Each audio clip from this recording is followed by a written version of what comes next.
Messieurs, ce qu'on attend de vous en séduction, c'est de prendre les devants. Voilà, c'est à vous en tant qu'homme de prendre les initiatives, mettre le rythme, c'est-à-dire vous rencontrez une femme, donc vous arrivez à avoir son numéro, son contact ou son réseau social.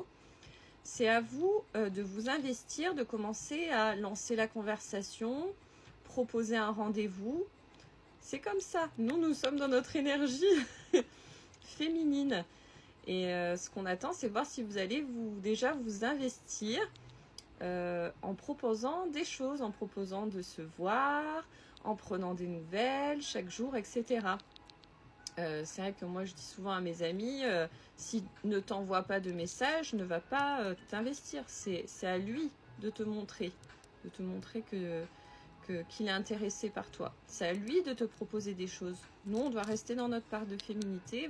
Vous êtes l'homme de la situation. Je sais que ça va pas trop vous plaire, mais je pense réellement à ça. Pour moi, je vais éliminer, on va dire, les personnes qui vont manquer d'investissement, qui vont pas me relancer, qui vont pas plus parler que ça. Bah, on se dit, bah non, le mec est pas plus intéressé, il veut pas du sérieux. Avec un mec qui prend des nouvelles, qui met des actions en place, là, ça inspire plus confiance et on a envie d'y aller. Donc, oui, alors, je me suis arrêtée où? Bah lui, le mec, il m'a jeté, mais comme ça. Voilà.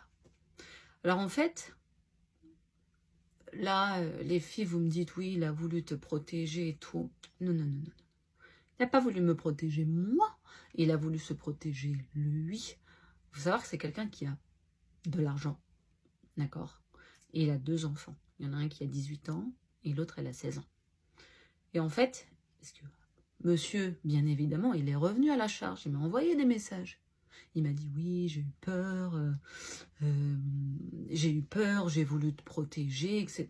Mais tout ça, c'est des mythos, ce n'est pas vrai. Il avait tellement peur de mourir, ça je sais que c'est vrai. Il avait tellement peur de mourir, il m'a dit, j'ai peur de l'opération et de plus me réveiller. Ce que je peux comprendre, d'accord? Mais et en plus, le pire, c'est quand il m'a dit, ouais, casse-toi, mais du jour au lendemain, hein. Enfin, mais d'une froideur. Je me réveille, il m'a dit, ouais, j'ai réfléchi toute la nuit. En fait, j'ai envie de surmonter ça tout seul, sans toi. Et là, douche froide. Et je suis retournée vers lui, je lui ai dit, mais attends, mais laisse-moi au moins t'accompagner, tu vois. En plus, parce que lui, il habite dans l'Idaho, il voulait se faire opérer à San Francisco. Donc je dis, au moins, laisse-moi le temps d'être avec toi, de venir avec toi, etc., de passer l'opération, et puis ensuite, je rentre chez moi, il n'y a pas de problème. Non, non, non, je veux pas que tu m'accompagnes là-dedans. Oh. Alors là, voilà. Et c'est là où j'ai commencé à chialer comme pas possible. Parce que il m'a demandé en mariage. Mais plusieurs fois en plus. Alors le truc, j'ai jamais eu de bague, hein.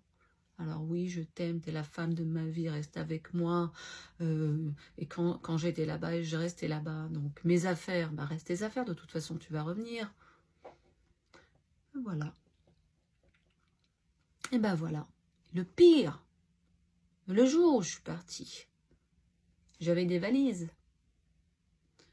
Et il me dit, bon, bah, je te les envoie si c'est trop pour toi, etc. On arrive à l'aéroport. Elle dit, ouais, c'est bon, je les ai pris avec mes miles. On arrive à l'aéroport.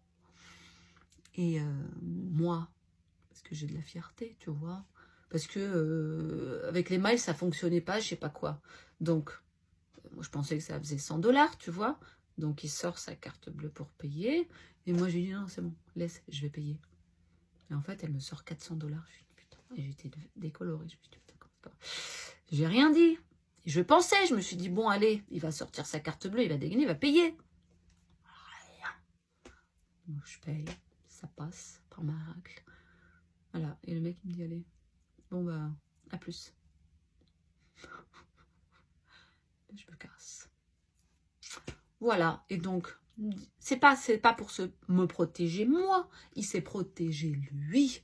Parce que, ensuite, il m'a dit que il a changé ses testaments, etc. Il a mis ses enfants, il a tout donné à ses enfants.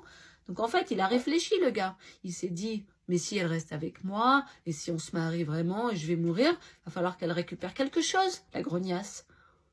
Ben voilà.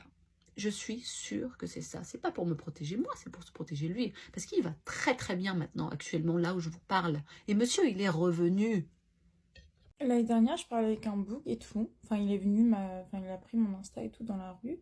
Il était super beau et je commençais à agir comme une moche. En fait, je me suis dit, mais meuf, t'es une bête de meuf, pourquoi t'agis comme une moche en fait? Et quand je vous dis, en fait, il avait tout ce que je voulais chez un mec physiquement. Pourtant, j'ai pas de style.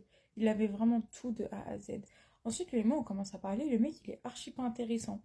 Genre, vraiment pas. Et des fois, en fait, il passait devant mon travail et il me disait coucou, salut, juste pour me voir. Genre. Et je me dis, mais attends, le poteau, il est gentil, mais il est pas intéressant. Et aucune conversation, aucun feeling, que dalle. Il l'a, il l'a. Il me dit quoi en message? Hihi. Et quand il m'a dit hihi et tout, j'étais en mode, bah attends, comment ça t'as un mec qui me dit hihi? Du coup, j'ai dit, attends, fais-moi un vocal pour savoir comment est-ce que tu dis le mot hihi. Et il me fait des. Je vous jure, tellement il était beau, j'ai même pas osé le bloquer. Mais j'ai pris mes distances et genre. Oh, je ne peux pas. Franchement, c'est pour ça que je dis que les mecs beaux, franchement, ils sont pas beaux, genre. Les mecs beaux, ils sont moches. Et en fait, ils misent tout sur leur physique, mes frères. T'ouvres la bouche et c'est bon, genre. C'est soit beau et ferme ta gueule, quoi. J'ai eu beaucoup de commentaires sur mes dernières vidéos concernant ma rupture et le fait, ma rupture au bout de 5 ans et le fait que mon ex se soit retrouvé quelqu'un très vite, alors que 3 semaines avant j'étais encore la femme de sa vie et qu'il ne retrouverait personne et que s'il retrouvait quelqu'un il la tromperait avec moi. Et voilà. Et je m'attendais pas à recevoir autant de commentaires. J'étais vraiment la nuit dernière, enfin j'ai appris ça hier soir. La nuit dernière j'ai pas dormi de la nuit. J'ai pas fermé les yeux 1 minute. Pour être honnête, le choc a été tellement violent hier soir que j'ai passé ma nuit aux toilettes, pliée en deux, à trembler de tout mon long. Et après, bon, je vous fais pas un dessin, hein, j'ai perdu 2 kilos cette nuit. Ce qui explique cette tête très fatiguée. Je n'ai pas mangé depuis un moment. C'est très dur. C'est très dur de l'imaginer avec quelqu'un d'autre. Surtout que moi, je l'aime encore, malheureusement. Donc je crois que c'est une des pires douleurs que j'ai vécues. Et bizarrement, j'ai arrêté de pleurer. Parce que j'en peux plus de pleurer, parce que pendant cette relation, j'ai beaucoup pleuré. J'ai été très seule. Il est parti beaucoup de fois, beaucoup d'allers-retours. Et en fait, quand il me quittait, il n'arrivait pas à me sortir de sa vie parce qu'il me disait je peux pas te sortir de ma vie, je n'y arrive pas, c'est toi et personne d'autre. Et je suppose que cette fois-ci, il a réussi à me sortir de sa vie parce que quelqu'un d'autre est arrivé. Et ce qui me fait mal, c'est que je ne saurais jamais où il l'a rencontrée, si elle était là avant, s'il m'a trompée ou pas, je sais pas. Il n'a rien voulu me dire, il m'a dit ça ne te concerne pas. Soit il a raison, mais je suis dans un flou artistique. Et j'ai juste envie de remercier les gens qui m'ont mis des commentaires me parlant de leur expérience, parce que je me suis sentie quand même beaucoup moins seule. On est nombreux à être passés par là. Pour ma part, je suis littéralement incapable de ne serait-ce que parler à un homme, parce que je suis démolie. Je ne sais pas, sincèrement, je ne sais pas comment il fait. Tant mieux pour lui. Apparemment, il a l'air d'aller beaucoup mieux sans moi. Donc forcément, je me remets aussi beaucoup en question. Je me dis, je devais être un problème. Malgré le fait que ça fait un moment que je fais une thérapie, mon problème a été surtout d'accepter des choses que je n'aurais pas dû accepter il y a bien longtemps.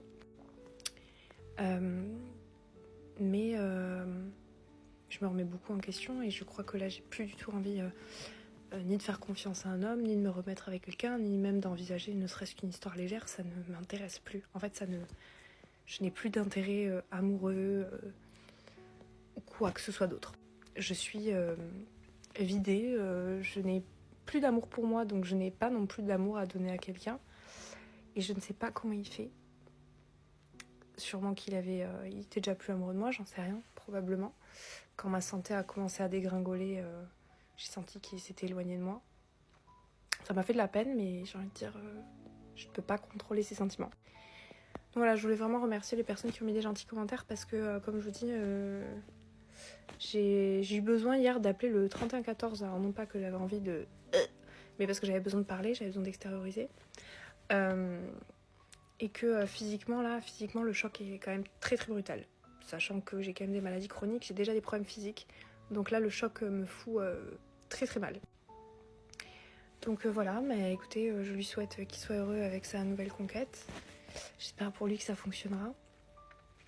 Et puis moi, au lieu d'aller me retrouver avec quelqu'un, je vais essayer de me retrouver un peu moi. Et voilà, et puis ça va aller. Ça va aller. Pourquoi t'as fait la vaisselle et t'as laissé 3 trucs dans l'évier? Pourquoi t'as fait la vaisselle et t'as laissé 3 trucs dans l'évier? Est-ce que j'ai pas vu? Comment ça tu les as pas vus? Je sais pas, je devais penser à autre chose. T'as fait la vaisselle des gros trucs et t'as laissé genre 3 fourchettes et tu les as pas vus? Mais non, j'ai reçu une notif là d'un article et du coup j'ai commencé à lire et je pense que j'ai oublié. T'as quoi?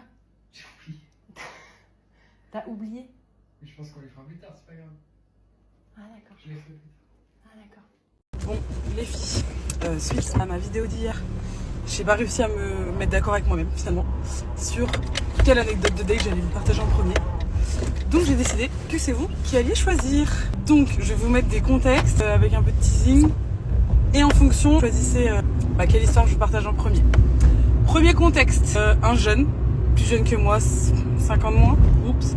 Au bout d'un mois, ça présente les parents, machin, pour se faire larguer un mois après. Donc ça, histoire numéro 1. Histoire numéro 2, rencontre sur une appli, dont je tairai le nom, Inge. Mec super, comme ça, hyper beau gosse. Putain, je sais qu'il va passer par là, en plus ça me fait chier de le dire. On se rencontre, machin, super premier date, genre je pense le meilleur date de ma vie. Mais on se promet rien parce que un avenir pro pour sa part qui l'empêche, enfin je dirais pas le nom du métier en fait, sinon c'est cramé, même si je sais que là c'est déjà cramé pour lui. Mais bon bref, sauf qu'en fait on continue de se voir quand même et vas-y que ça envoie du love et tout, pour finalement tout stopper mais refaire des réapparitions et tout, enfin donc ça, histoire de les filles. Ok, histoire numéro 3, bah là le contexte c'est que c'est mon voisin, voilà, je vais pas en dire plus pour l'instant. Le voisin, voilà, ça c'est l'histoire numéro 3, je sais pas quoi dire de plus. Et histoire numéro 4, lequel on pourrait choisir? Ah si, un père de famille fraîchement séparé, rupture de 11 ans quand même, de relation, et père de famille. Voilà, donc à vos votes, je commence par laquelle? Quelle anecdote en premier, sachant que elles valent toutes un peu le détour.